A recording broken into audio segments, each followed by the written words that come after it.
اللهم صل على محمد وآل محمد۔ کچھ لوگوں کو یہ شکوہ ہوتا کہ نہ ہماری حاجت قبول ہوئی نہ ہمیں زیارت کا موقع ملتا۔ وہ تو اپنی جگہ ایک اصول ہے کہ اگر کوئی آپ سے کہے کہ نماز پڑھنے سے فلاں فائدہ اور آپ نماز پڑھیں لیکن نہ وضو کرے نہ غسل واجب انجام، ایسے ہی میلے کچیلے جسم اور روح کی نجاست کے ساتھ نماز پڑھ اور کہیں کہ جی مولانا نے کہا تھا 2 رکعت نماز پڑھی، یہ کہاں کہا تھا کہ اگر غسل واجب ہے تو وہ بھی کر کے آئی؟ یہ تو اپنی غلطی اور حماقت ہوگی۔ یہ سارے اعمال، چاہے وہ شب نیمہ شعبان کے اپنے ذاتی اعمال، چاہے امام زمانہ کے اعمال، یاد رکھیے جب امام سے کوئی بات کہی جا رہی اس میں طہارت و پاکیزگی اولین شرط، اور کچھ غلطیاں ایسی ہوتی کہ جو امام کی زیارت سے آدمی کو اس طرح محروم کرتی کہ آیت اللہ العظمی آغا سید حسین بروجردی کا واقعہ سنی۔ ہمارے مراجی اور مجتہدین میں سے ہر ایک امام سے ملاقات کر چکا، بلکہ یہ ساری ملاقاتیں خود اس بات کی دلیل کہ امام ہم سے غائب نہیں رہنا چاہتے۔ اگر غائب رہنا چاہتے تو علامہ ہلی سے کیوں ملے؟ علامہ ہلی ہو یا ہم ہیں دونوں غیر معصوم۔ امام کا مسلسل لوگوں سے ملنا بتا رہا کہ امام اپنے ماننے والوں سے غائب نہیں ہونا چاہتے۔ کوئی ماننے والا ہی ایسی غلطی کر دے تو دوسری بات، ورنہ امام جو مثال دی گئی کہ امام کی مثال سورج جیسی جو کبھی بادل میں چھپ جاتا، مگر سورج کے فوائد بادل میں سے بھی دنیا کو ملتے رہتے ہیں۔ چاہے امام پردہ غیبت میں ہو مگر امام کے فوائد دنیا کو مل رہے ہیں۔ ہماری کوئی کوتاہی ہے کہ ہم امام سے نہیں مل سکتے، ورنہ امام ہے اور تمام فرائض کو انجام دے رہا وہی امام جو محمد ابن یعقوب کلینی کی اصول کافی کو دیکھ رہا، وہی امام کہ جو شیخ صدوق کے والد ابن باویہ قمی کی حاجت کو قبول کر رہا، وہی امام ہے جو شیخ صدوق کی ولادت کے لیے دعا کر رہا، وہی امام جو شیخ مفید کو خصوصاً 2 ایسے خط لکھ رہا ہے جو ہر مومن کو پڑھنا، وہی امام جو سید مرتضیٰ کو علم الہدا کی منزل پہ پہنچا رہا۔ امام پردہ غیبت میں ہو مگر شیخ طوسی کی تائید کر رہے کہ حوزہ علمیہ نجف قائم کیا جائے، وہ امام پردہ غیبت میں صحیح مگر علامہ ہلی کو ایک ضخیم کتاب کی نقل میں مدد دے رہا، وہ امام پردہ غیبت میں صحیح مگر شہید اول کو قید خانے میں آ کر تسلی اور دلاسا دے رہا، وہ امام پردہ غیبت میں صحیح مگر شہید ثانی کو جنگل کے ڈاکوؤں سے بچا رہا، وہ امام پردہ غیبت میں صحیح مگر علامہ مجلسی اور نعمت اللہ جزائری کو بہار الانوار کے بارے میں ہدایت دے رہا، وہ امام پردہ غیبت میں صحیح مگر فاضل مقداد کو وہ حدیث ڈھونڈ کے دے رہا جو فاضل مقداد کو نہیں مل رہی، وہ پردہ غیبت میں صحیح مگر مقدس اردبیلی کو مسجد کوفہ میں تمام مسائل کو حل کر کے دے رہا، اس کا پردہ غیبت میں رہنا اپنی جگہ مگر سید مہدی بحر العلوم کے مسائل کو حل کر رہا، وہ امام پردہ غیبت میں صحیح کار امامت نہیں رک رہے، شیخ مرتضیٰ انصاری کی مرجعیت کا اعلان کر رہا ہے، وہ امام پردہ غیبت میں صحیح مگر آغا مرزا بزرگ شیرازی تمباکو کا فتویٰ دیتے ہیں، امام کی تائید ہو رہی ہے،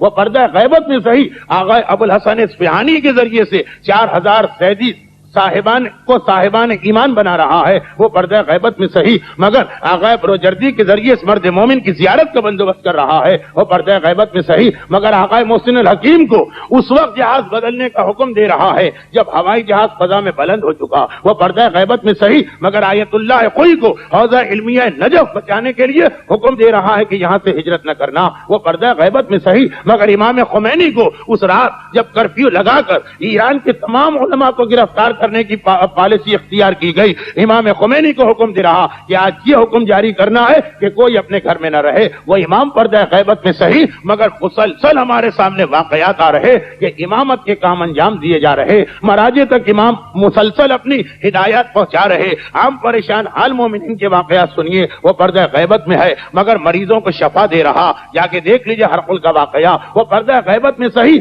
سید رشدی جو برف باری کے طوفان میں پھنس گئے انہیں وہاں سے اپنے قافلے تک پہنچا رہا. وہ پردہ غیبت میں صحیح حاجی علی بغدادی کی سمجھ میں خمس کا مسئلہ نہیں آ رہا, انہیں کاظمین لے جاتے ہوئے خمس کا مسئلہ سکھا رہا. پردہ غیبت میں صحیح بے اولاد کو اولاد عطا کر رہا. پردہ غیبت میں صحیح مذہبی بحث میں صفین کی لڑائی میں علی کے لشکر کا ساتھی بننے والے کو اپنے لشکر میں شامل کر کے اس کی حمایت کر رہا. وہ پردہ غیبت میں صحیح مرزا افندی علم کی پیاس کے لیے تڑپ رہے ہیں, ان کی علم کی پیاس کو بجھا رہا. وہ پردہ غیبت میں صحیح وہ پیش نماز جو نماز پڑھاتے ہوئے اپنی زراعت اور دخن اور باجرے کی فصل کے بارے میں سوچ رہا, اسے شیخ دخنی قرار دے کے لوگوں کو بتا رہا کہ اس کے پیچھے نماز نہیں پڑھنا تو اس کی وجہ سے استغاثے قبول ہو رہے, حاجتیں پوری ہو رہی, مریضوں کو شفا مل رہی, بے اولادوں کو اولاد مل رہی. مذہبی بحث میں وہی امام ہے جو محمد ابن عیسیٰ کے ذریعے بحرین کے صاحبان ایمان کے سامنے انار کے فراٹ کا پردہ چاک کر رہا ہے. امامت کے کام انجام پا رہے ہیں, صاحبان ایمان استفادہ کر رہے ہیں, پریشانیاں دور ہو رہی ہیں, بحران حل کیے جا رہے ہیں. کہیں ہماری غلطی ہے, کہیں پہ ہم میں سے کوئی کوتاہی کر رہا جس کی بنا پہ ہماری بیماری ہے, امام یہاں نہیں آتے وہاں چلے گئے. ہماری پریشانی ہے, امام یہاں نہیں آتے بحرین چلے گئے. کوئی نہ کوئی ہمارے پاس غلطی ہے. اب وہ غلطی کیا ہے اگر اس کی تلاش کی جائے, غلطی کیا تلاش کی جائے تو بہت ساری وجوہات سامنے آئیں گی. مگر آغا بروجردی کا ایک واقعہ جو سامنے آیا تھا اس حوالے سے ایک جملہ کہہ رہا ہوں, اور بہت بڑا موضوع بن جاتا کہ جب کسی ایک مرجے کا واقعہ ہماری زبان پہ آتا, کیونکہ اتنے سارے واقعات ہر مرجے کے بارے میں. اکثر ایک اعتراض لوگ کیا کرتے ہیں, یہ اعتراض مجھ سے براہ راست کسی نے کیا کہ یہ ملاقات امام کے واقعات پہلے پیش آتے اب کیوں پیش نہیں آ رہے. کہتے ہیں اس میں خود ایک شک ہو رہا, یا اب امام نہیں رہے یا وہ پہلے کے واقعات بنے ہوئے. یہ کس نے کہا کہ امام اب نہیں آتے؟ ہمارے یہاں امام کا ذکر کتنا کم, کتابیں اس سے بھی کم اور سننے والے اس سے بھی کم. ورنہ کون سا دور ایسا کہ جو امام کے واقعات سے خالی. اگر ہم ایک ترتیب یہی بنا دیں, آغا ابو الحسن اصفہانی کتنی زیادہ ملاقاتیں ان کی امام سے ہوئیں, یہ وہ بزرگ مرجع جن کی تقلید کے چہرے اس مجمع میں نظر آ رہے ہیں. بہت پرانی بات نہیں, حتیٰ یہ کہ ایک میں نے واقعہ اشارتاً بیان کیا, تفصیل کا موقع 1940 کا واقعہ. 4000 زیدی فرقہ زیدیہ سے تعلق رکھنے والے آغا ابو الحسن اصفہانی سے کے ذریعے وادی السلام کے نجف کے قبرستان میں امام نے سب کو مومن بنایا. ابھی کا واقعہ ہے, کوئی ہزاروں سال پہلے کی بات نہیں. آغا حسین بروجردی واقعہ پڑھ رہا, آغا محسن حکیم کا واقعہ ہر ایک کو پتا ہے, جہاز بدلنے والے. آغا کوئی کے کتنے واقعات, امام خمینی کی کتنے واقعات. اور یہ بھی میں بتا دوں کہ واقعات بھی ہر صنف کے لیے, عالم سے ملے, جاہل سے ملے, متقی سے ملے, گناہگار سے ملے, ہر جگہ کے واقع, ہر گروہ کے لیے. حتیٰ یہ کہ مرد تو مرد, عورتوں سے بھی ملاقات کے واقعات. یہ تصور نہ ہو کہ واقعات نہیں, لیکن مسئلہ یہ کہ نہ لوگ سننے کو تیار, نہ لوگ پڑھنے کو تیار, نہ اس موضوع پہ کوئی ذکر کرنے کو تیار. حتیٰ یہ کہ آج کی رات بھی ایسے ہی چند سرسری باتوں میں گزار دی جاتی, کیونکہ امام زمانہ کے ساتھ عورتوں کے موضوعات بہت کم آتے. اس لیے اشارتاً ایک بات بتاؤں, ورنہ تقریر کے اختتام پر بھی واقعہ آنے والا. مثلا اسی وقت کی چلے بات لے لیں, ہم بہت پرانے واقعات نہیں پڑھتے, اسی وقت کی بات لے لیں. اس وقت کے مراجع میں سے ایک مشہور نام آیت اللہ العظمی شیخ محمد علی عراقی کا. یہ واقعہ انہوں نے 26 ربیع الثانی 1393 ہجری میں شہر قم میں نقل کیا صاحبان ایمان کی ایک محفل میں. جو اس وقت مرجع ہیں بڑی تعداد میں صاحبان ایمان کے, آغا عراقی جن کا نام آپ سن رہے, وہ خود یہ واقعہ تاریخ بھی سن لیجئے, دن بھی سن لیجئے, سن بھی سن لیجئے, جگہ بھی سن لیجئے. منگل کا دن 26 ربیع الثانی 1393 ہجری کا سن, قم کا شہر. 1393 ہجری 20 سال پہلے کی بات, 73-74 کی بات. وہ یہ واقعہ اپنے گھر میں نقل کر رہے ہیں. اپنی بیٹی کا واقعہ جو میرا اصل موضوع تھا. یہ نہیں ہے کہ خالی مردوں سے ہی واقعات پیش آتے. فرما رہے ہیں کہ میری بیٹی حج پہ جا رہی تھی, اس پہ حج واجب تھا. ہماری فقہ کا مسئلہ ہے کہ محرم ہو کہ نہ ہو, اگر عورت کی استطاعت ہو گئی تو اسے حج پہ جانا واجب. 1973 میں آغا عراقی مرجعیت کی منزل پہ نہ صحیح, مجتہد تو تھے, اجتہاد تو تھا, بلکہ اس وقت جسمانی توانائی کے اعتبار سے شباب پہ ہوں گے. بیٹی کو فتویٰ دیا کہ تم پہ حج واجب جانا. باپ نہیں جا سکتا، شوہر نہیں جا سکتا، اس سے حج ساقط نہیں۔ اب بیٹی مرجے کے گھر کی بیٹی، مجتہد کی بیٹی، آغا عراقی کی بیٹی، گھبرا کے کہا کہ حج میں تو رش بہت ہوتا۔ یہ 70 کے حج کی بات ہو رہی ہے جس میں کراچی سے بہت سے لوگ، اس مجمع کے کچھ لوگ اس حج میں تھے، جس حج کا واقعہ، اس مجمع میں لوگ ہیں جو اس سال حج پہ تھے، لیکن ان کو پتا نہیں کہ ایک مرجے کی بیٹی حج پہ آئی ہے اور امام کی زیارت کر رہی ہے۔ واقعہ بہت زیادہ کوئی علمی نہیں ہے، لیکن فقط اس لیے کہ پتا چلے کہ واقعات عورتوں کے ساتھ بھی زیارت کے واقعات۔ بیٹی نے کہا فتویٰ اپنی جگہ، لیکن میں اکیلی بغیر محرم مجمع اتنا زیادہ کیسے حج کر؟ فتویٰ اپنی جگہ ہے کہ جان کا خوف تو نہیں، لیکن آسانی کے لیے یا حفیظ ہو یا علیم ہو، آغا عراقی نے اپنی بیٹی کو تعلیم کیا کہ یہ ذکر خدا پڑھتی رہنا، اللہ حفاظت کرے۔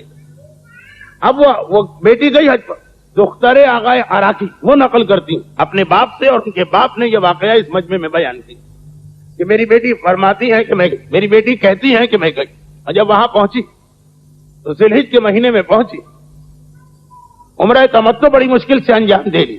جب حج کا وقت آیا اور 1970 میں، اوائل 70 میں، یہ طواف کا صحن اور یہ ساری سہولتیں بہت کم تھی۔ آج جتنا بڑا صحن ہے اس میں بھی زحمت ہو جاتی ہے، اس وقت تو صحن بھی بہت چھوٹا تھا۔ اب کہتی ہیں کہ میں نے جس وقت حج کا طواف شروع کیا خانہ کعبہ کے 7 چکر، دیکھ تو ویسے ہی رش، سوڈانیوں اور نائجیریا کے رہنے والوں کے بہت بڑے بڑے گروہ آ گئے، جو کبھی حج پہ جا چکے ان کو مسئلہ پتا کہ یہ کتنا بڑا مسئلہ ہو جاتا۔ اب تو ایک طرح مجھے اپنی جان کے بارے میں خوف ہو گیا، اور یہ سارے نامحرم کہیں مجھ پہ گر نہ پڑے، کہیں مجھے نقصان نہ پہنچا دے، جو اس وقت ویسے رش میں ہر ایک کو خطرہ، خصوصاً جب یہ سوڈانیوں کے گروہ آ جائے۔ میں نے پریشانی کے عالم میں ایک مرتبہ آسمان کو دیکھا، یا اللہ کس طرح اس زحمت سے اپنے آپ کو بچا۔ قریب سے کوئی گزرا جس کی آواز میں نے نہیں، جس کا چہرہ میں نے نہیں دیکھا، آواز کہ اپنے زمانے کے امام کو کیوں نہیں پکارتی، حج ان کی قیادت میں ہوتا۔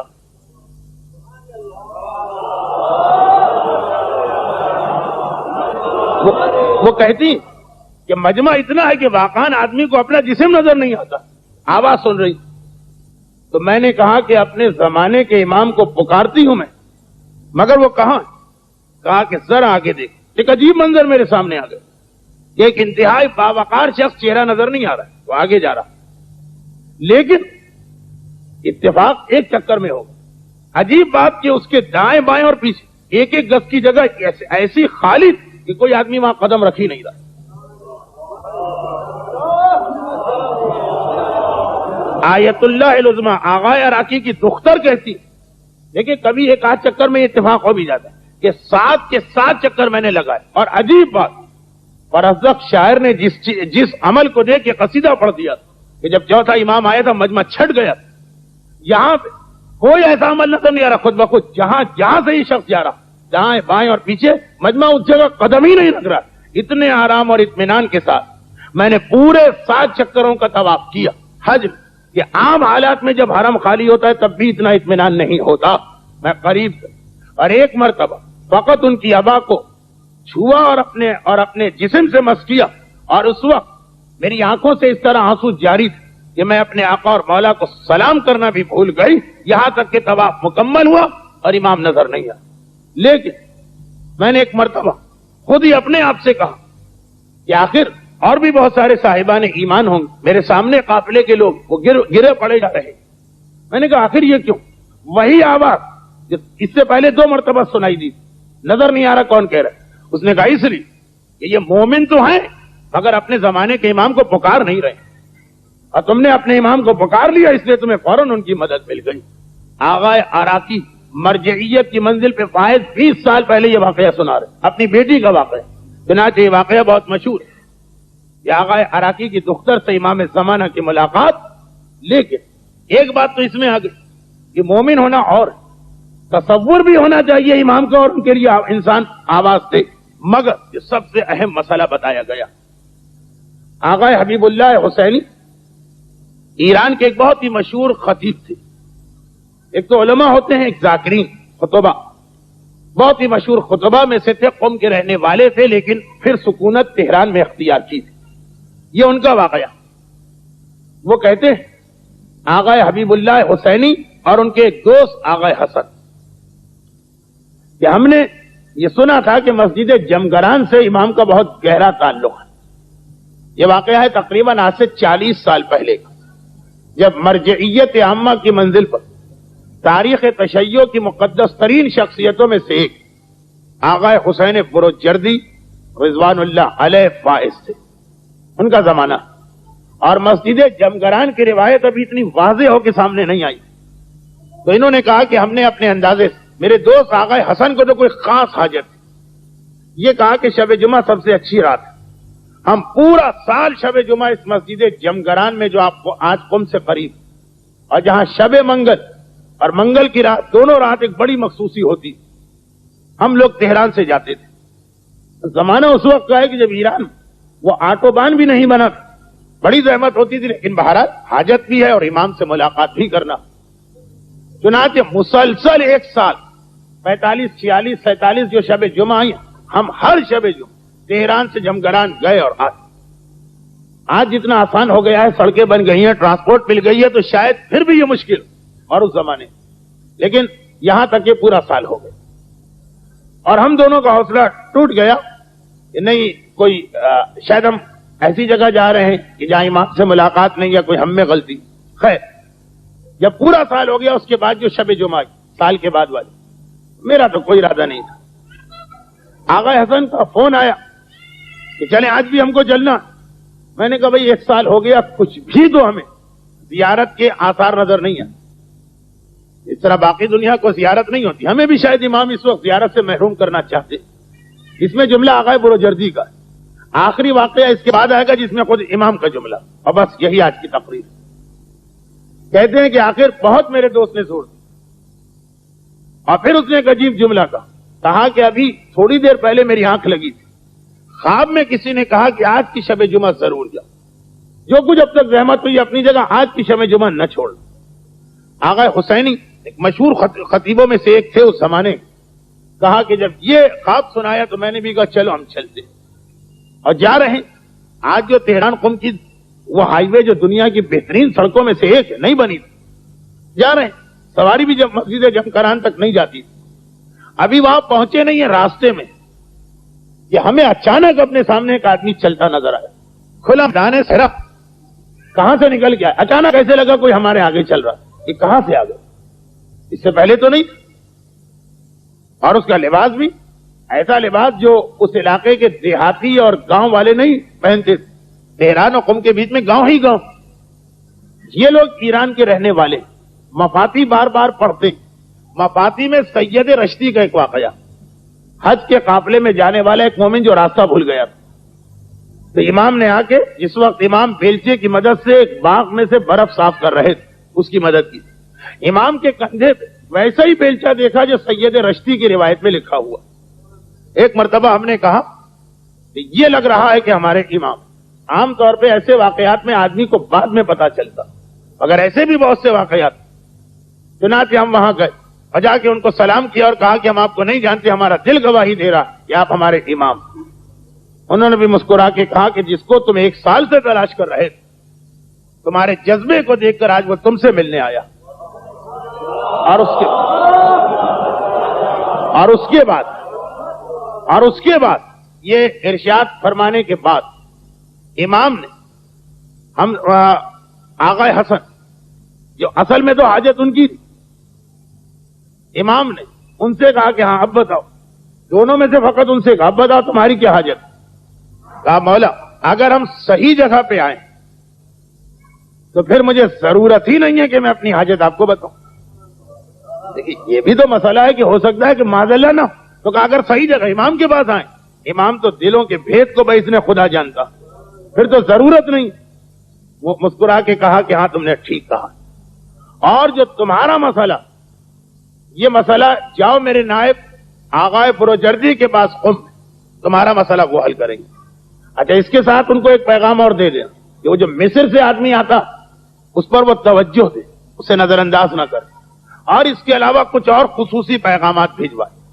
ہم چلنے لگے تو امام نے اپنی جیب سے کچھ سکے نکالے اور بطور تحفہ ہم کو دیے، جو ظاہری نجف، کربلا، قم اور مشہد زیارت کے ساتھ ساتھ مراجع کے گھروں پہ بھی جاتے ہیں. ان کو پتا ہے کہ اب وہاں ایک رواج ہے سکہ دینے، اس لیے کہ روایتوں میں ہے کہ امام بطور تحفہ ایک سکہ دیتے ہیں. وہ سکہ ہم نے لیا، جیسے سکہ آیا اس کو الٹ پلٹ کے دیکھا. اب جو دیکھنے کے بعد نگاہ اٹھائی، کھلا میدان ہے، دور دور تک کسی کا نشان نظر نہیں آ رہا. اور درود بھیجے محمد وآل محمد. اب تو بالکل اطمینان کی منزل ہم واپس چلے، اور واپس نہیں چلے، واپس نہیں چلے. اصولاً واپس جانا چاہیے. بھائی قم جا رہے تھے امام سے ملنے کے، ویسے تہران میں رہتے، مگر اب امام نے آگاہ پروچردی کے لیے ایک پیغام بھیجا تو ہم واپس نہیں آئے، سیدھے قم پہنچے. قم پہنچنے کے بعد اب آدمی ایسے موقع پہ اتنے جوش میں بھرا ہوتا کہ ہم سیدھے گئے روضے، اور وہاں جا کے کچھ لوگوں کو بتایا کہ ہمیں امام کے ہاتھ سے سکے ملے. اس سے پہلے یہ رواج نہیں تھا حوضے میں. اب تو سارا مجمع ٹوٹ پڑا، ہر ایک نے وہ سکے لے کے دیکھنا شروع کی. اس کے بعد اسے پانی میں ڈالا گیا، امام کے ہاتھوں کے سکے، وہ پانی چھڑکا جا رہا، جب چہرے پہ ڈال رہے ہیں. 3 دن اس میں گزر گئے. اس کے بعد میں آغا پروجردی کے پاس پہنچا. چوتھے دن جیسے ہی پہنچا، آغا پروجردی ایک ایسی عظیم شخصیت کہ ان کا چہرہ دیکھ کے آدمی تقوی کے روب سے کانپنے لگتا. انہوں نے کہا تم 3 دن سے کہاں تھے؟ میں تو 3 دن سے انتظار کر رہا ہوں. اور گھبرائے. وہ تو امام نے ان سے جنگل میں کہا تھا، آغا پروجردی کو کیسے پتا چلا؟ 3 دن سے تمہارا انتظار کر رہا ہوں. اور دیکھو وہ باقی جتنے بھی مسئلے جن کا تعلق ان سے نہیں، وہ تو مجھے امام کا پیغام ملا. تمہاری حاجت کیا؟ کہا کہ میری حاجت یہ ہے کہ مجھے کربلا کی زیارت کو جانا، اور نہیں جا پا رہا ہوں. پاسپورٹ نہیں بنتا. شاہ کے زمانے میں ایک مصیبت یہ تھی ابتدائی دور، پاسپورٹ نہیں دیا جاتا تھا ایرانیوں کو. آپ کو ایسا یہ حاجت لے کے میں امام کے پاس گیا، امام نے آپ کے پاس بھجوا دیا. یقیناً اتنا بڑا مرضی ہے، کوئی نہ کوئی ایسا جاننے والا ہوگا، پاسپورٹ بنوا دی. ضرورت نہیں ہے پاسپورٹ. ایک دعا بتاتا ہوں، قافلے میں شامل ہو جاؤ، جب سرحد عراق و ایران پہ پہنچنا یہ دعا پڑھ لے. اسی لیے امام نے میرے پاس بھجوایا. البتہ یہ دعا ہم کو نہیں بتائی، اس مرد مومن. کہا کہ میں ڈرتے ہوئے، بہت ہی زیادہ ڈرتے ہوئے قافلے میں شامل ہو گیا، سرحد تک پہنچا. عجیب بات، عراق ایران کے حالات تو کافی عرصے سے ایسے ہی چلے. جن کے پاس پاسپورٹ، انہیں اتنا پریشان کیا گیا سرحد پر، اتنی چیکنگ، اتنی نگرانی. اور میں دعا پڑھ کے جو چلتا رہا نا، تو یہاں کسی نے مجھے دیکھا نہ وہاں کسی نے مجھے دیکھا، اور میں اطمینان سے کربلا پہنچ گیا. میں کربلا پہنچ گیا، میرے ساتھی اب تک بارڈر کے اوپر ہے پاسپورٹ رکھنے والے. آغا پروجردی امام زمانہ. اب سنیے ایک جملہ. ان ساری باتوں سے پہلے جب میں آغا پروجردی کے پاس گیا تو ان کا پہلا جملہ جو تھا وہ ابھی میں نے نامکمل پڑھا. انہوں نے مجھ کو دیکھ کے کہا 3 دن سے کہاں تھے، اور کیا تمہیں نہیں پتا کہ تم ایک بہت بڑی غلطی کر رہے ہو جس سے امام ناراض ہوں گے؟ کون سی غلطی؟ کہا جو امام نے تمہیں تحفہ دیا، یہ تم کیسے گناہگاروں اور نجس اور فاسق و فاجروں کو اس کے سامنے پیش کر رہے ہو؟ یہ امام کا تحفہ جو صرف صاحبان تقوی کو زیارت کرائی جا سکتی. امام کو پسند نہیں. راوی کا واقعہ یاد کیجئے نا کہ گیا وہ چھٹے امام کے پاس، مولا سلام، وعلیکم السلام، ہاتھ ملا رہا. امام نے ہاتھ پیچھے کھینچ لی. گھبرا کے کہا مولا تو توہین ہوگی، ہاتھ پیچھے کھینچ لی. کہا اس لیے کہ تمہارے ہاتھ نجس. نہیں مولا، میں آپ کے پاس آنے سے پہلے غسل کر کے آیا تھا. امام نے کہا کون سا غسل؟ کہا جو زیارت کا غسل ہے. کہا کہ غسل توبہ کر کے آنا چاہیے تھا. کہ آج صبح تم نے یہ ہاتھ ایک نامحرم عورت سے نہیں ملا؟ تمہارے نگاہ میں تمہارے ہاتھ پہ کوئی فرق نہیں پڑا. پھر نہا کے آئے، صابن لگا کے آئے، شیمپو لگا کے آئے، پرفیوم لگا کے آئے. تم نے کہا بہت پاک و پاکیزہ ہاتھ. لیکن نجاست کے اوپر اگر آپ پرفیوم چھڑک دیجئے تو کیا نجاست نہ رہے گی؟ امام کہتے ہیں جو ہاتھ نامحرم سے مس ہوا، ہم اس سے کیسے ہاتھ ملائیں؟ نجس چیز کو ہم کیسے چھوئیں اپنے ہاتھ سے؟ شرن اگر سوکھا کتا یا سوکھا سور ہے اور آپ اس سے ہاتھ ملائیں اور آپ کا ہاتھ بھی سوکھا ہو تو نجس نہیں ہوگا. نجس نہ ہونا الگ بات ہے. کتنے مومن تیار ہوں گے کراہت خود بخود آئی. حرام و حلال اپنی جگہ، نفس کی کراہت. امام کا تحفہ فقط صاحبان تقوی کے لیے. کیوں تم نے ان گناہگاروں کو دکھایا؟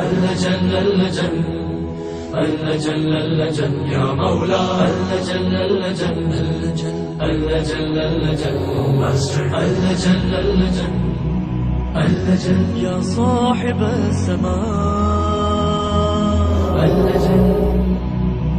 اللجن